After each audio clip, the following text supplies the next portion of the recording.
दोस्तों, क्या आपने कभी सोचा है कि असफलता के पीछे सबसे बड़ी वजह क्या होती है?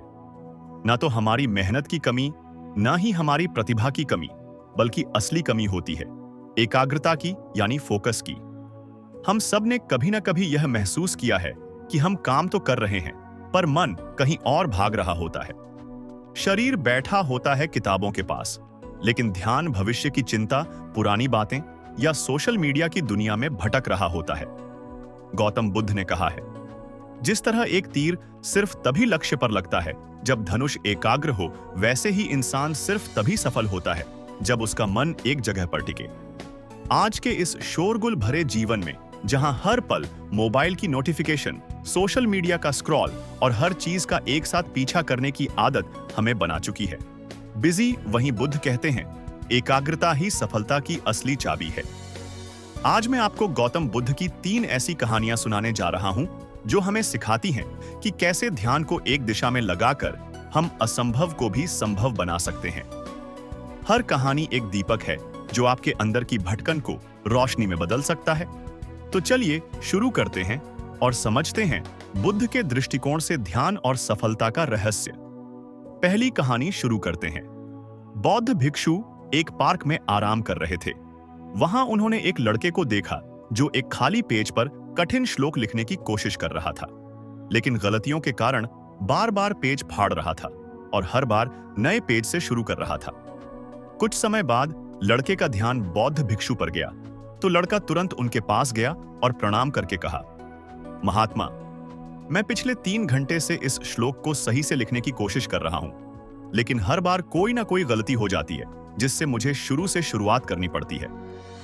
मुझे समझ नहीं आ रहा कि मैं क्यों नहीं लिख पा रहा हूं। बौद्ध भिक्षु मुस्कुराए और बोले, बेटा, केवल फोकस की कमी के कारण ऐसा हो रहा है, क्योंकि एक साधारण इंसान अपनी ज्यादातर ऊर्जा बेकार की बातों और आदतों में लगा देता है, इसलिए लगातार मन भटकता है।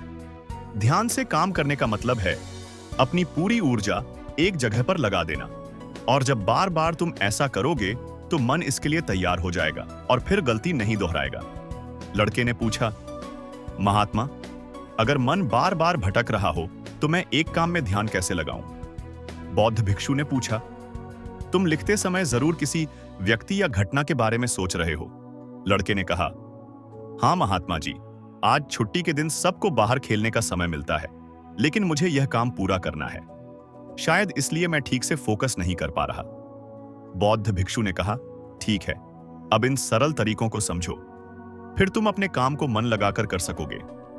लगातार गहरी सांस लो। बौद्ध भिक्षु ने कहा, जब भी तुम्हारा मन भटके तो 5 गहरी सांसें लो और अपना ध्यान काम और खेल दोनों से हटाकर अपनी सांसों पर लेकर आओ। जितना तुम अपनी सांसों को देखोगे, उतना ही तुम्हारा मन शांत होने लगेगा। काम को महसूस करो। जब तुम लिख रहे हो तब सब कुछ बारीकी से महसूस करो, जैसे पेन तुम्हारे हाथ को छू रही है, और लिखते समय जो आवाज हो रही है उसे भी ध्यान से सुनो। जब तुम सभी चीजों पर बारीकी से गौर करोगे तो ध्यान भटकना कम हो जाएगा और तुम्हारा मन और शरीर केवल एक काम में लगा रहेगा। तुम्हारा ध्यान काम पर इतना केंद्रित हो जाएगा कि तुम्हें समय का पता भी नहीं चलेगा। जब लड़के ने बौद्ध भिक्षु की बात मानी और गहरी सांसें लेते हुए फिर से लिखना शुरू किया, तो उसने पाया कि अब उसकी गलतियां कम हो रही थीं और उसका काम भी जल्दी पूरा हो गया। उसने बौद्ध भिक्षु को धन्यवाद कहा। इस पर बौद्ध भिक्षु ने मुस्कुराते हुए कहा, याद रखो, जब मन और इंद्रियां एक काम में लग जाती हैं तो ध्यान गहरा हो जाता है और यही सच्ची सफलता है। दूसरी कहानी। एक दिन एक युवक बौद्ध भिक्षु के पास पहुंचा। युवक के चेहरे पर परेशानी और हताशा साफ झलक रही थी। उसने बौद्ध भिक्षु से कहा कि गुरुवर, मैं बहुत समय से परीक्षा की तैयारी कर रहा हूं। कई बार कोशिश की, लेकिन हर बार असफल हो जाता हूं। मुझे समझ नहीं आ रहा कि मुझसे कहां गलती हो रही है। बौद्ध भिक्षु ने उसकी बात ध्यान से सुनी, फिर पूछा, क्या तुम सच में परीक्षा पास करना चाहते हो? युवक ने कहा, हां गुरुवर, मैं बहुत मेहनत करने के लिए तैयार हूं। बस मुझे यह बता दीजिए कि मुझे क्या करना होगा। बौद्ध भिक्षु उसे अपने साथ एक खाली जगह पर ले गए, जहां एक पुरानी मोमबत्ती और माचिस रखी थी। उन्होंने युवक को एक मोमबत्ती दी और कहा, इस मोमबत्ती को जलाकर यहां से थोड़ी दूरी पर खड़े उस पेड़ तक ले जाओ, लेकिन ध्यान रहे कि मोमबत्ती बुझनी नहीं चाहिए। बौद्ध भिक्षु यह कहकर वहां से चले गए। युवक ने माचिस से मोमबत्ती जलाई और धीरे धीरे मोमबत्ती लेकर पेड़ की ओर बढ़ने लगा। रास्ते में हल्की सी हवा चली जिससे मोमबत्ती की लौ हिलने लगी। युवक ने उसे बचाने की पूरी कोशिश की, लेकिन मोमबत्ती बुझ गई। युवक वापस आया, मोमबत्ती फिर से जलाई और फिर से चल पड़ा। युवक ने यह प्रक्रिया कई बार दोहराई, लेकिन हर बार हवा का हल्का झोंका मोमबत्ती की लौ को बुझा देता। आखिर में थका हुआ युवक हाथ में बुझी हुई मोमबत्ती पकड़े वापस चला आया और निराश होकर बोला, गुरुवर, मैं इसमें भी असफल रहा। बौद्ध भिक्षु ने युवक से मुस्कुराते हुए कहा, क्यों? तुम्हें बस मोमबत्ती जलाकर थोड़ी दूर ही तो चलना था। युवक ने धीरे से कहा, गुरुवर, मैंने कोशिश तो की, लेकिन हवा के कारण लौ बार बार बुझ जाती। बौद्ध भिक्षु ने कहा, यही तो तुम्हें समझना है कि तुम्हारा मन भी इस मोमबत्ती की लौ की तरह है और चारों तरफ की हवा ध्यान भटकाने वाली आदत है। जब तक तुम इन आदतों को वश में नहीं करोगे, तब तक ध्यान की लौ बुझती रहेगी। ऐसे ही जब तक तुम अपने लक्ष्य पर पूरी तरह ध्यान केंद्रित नहीं होगे, तब तक तुम अपनी मंजिल तक नहीं पहुंच पाओगे। इसलिए मन को एकाग्र करो और जो काम करो उसमें पूरी तरह डूब जाओ। तुम्हारे प्रयास जरूर सफल होंगे। और याद रखो, सभी तरह के ज्ञान का मूल तत्व ध्यान है। इसलिए कुछ भी करने के लिए तुम्हें एक जगह ध्यान लगाना तो सीखना ही होगा। तुम जैसी आदत डालोगे वैसा ही मन होता जाएगा। इसलिए छोटे से छोटा काम भी ध्यान लगाकर करो। ऐसा करने से मन का स्वभाव बदल जाएगा, फिर तुम्हें सफलता जरूर मिलेगी। तीसरी कहानी।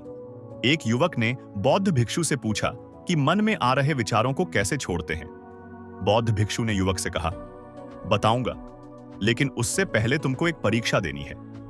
फिर एक गिलास पानी को पूरा भरकर बौद्ध भिक्षु ने युवक के हाथ में पकड़ा दिया और कहा, पानी की एक बूंद गिराए बिना इसे पकड़कर खड़े रहो। युवक ने कहा, यह तो आसान है, और गिलास संभाल लिया। शुरू में सब ठीक था, लेकिन थोड़ी देर बाद ही उसके मन में संदेह उठने लगे। इससे क्या फर्क पड़ेगा? आखिर कितनी देर तक मुझे ऐसे पकड़े रहने होगा?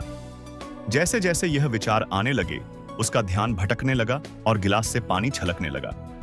अंत में बौद्ध भिक्षु ने कहा, बेटा, जब तक तुम्हारा मन शांत था तब तक पानी नहीं गिरा, लेकिन जैसे ही तुम्हारे मन में विचार आने लगे तो पानी बाहर गिरने लगा। उन्होंने आगे समझाया, जैसे गर्म लोहे पर हथौड़े की चोट उसे नया रूप देती है, वैसे ही तुम्हारे विचार व्यक्तित्व को और मन को आकार देते हैं। तुम्हारा मन भी गिलास में पानी की तरह है, जिसे आसानी से विचलित किया जा सकता है। अगर तुम पानी यानी मन को स्थिर रखना चाहते हो, तो पहले सभी विचारों को स्थिर करना सीखना होगा। अब तुम एक काम करो, इस गिलास को फिर से पकड़ो और अपना ध्यान अपनी सांसों पर ले आओ। अपनी सांस को पेट और सीने में आते जाते महसूस करो। हाथ में होने वाले दर्द और असहजता को जाने दो। मन में जो विचार आ रहे हैं उन्हें बहने दो। खुद को याद दिलाओ कि तुम विचार नहीं हो, बल्कि उन्हें दूर से देखने वाले इंसान हो। ऐसा याद रखने से विचार आकर चले जाएंगे, लेकिन मन को विचलित नहीं कर पाएंगे। थोड़ी देर तक युवक ने इस अभ्यास को जारी रखा और गिलास से एक भी बूंद गिराए बिना खड़ा रहा। बौद्ध भिक्षु ने कहा, इस तरह ध्यान से अभ्यास करते रहो। धीरे धीरे तुम्हारा मन शांत होने लगेगा और तब कोई भी कठिन काम करना तुम्हारे लिए स्वाभाविक हो जाएगा। इसके बाद वो युवक बौद्ध भिक्षु को धन्यवाद कहकर घर लौट गया। दोस्तों, उम्मीद है कि आपने आज की इस वीडियो से जरूर कुछ ना कुछ सीखा होगा। तो इस वीडियो को लाइक और अपने दोस्तों के साथ शेयर करना ना भूलें। हमें ऐसे ही सपोर्ट करने के लिए बुधा वाणी इंस्पायर्ड को सब्सक्राइब और घंटी बटन को जरूर दबा दें। तो चलिए मिलते हैं एक और वीडियो में। तब तक के लिए अपना ख्याल रखें। धन्यवाद।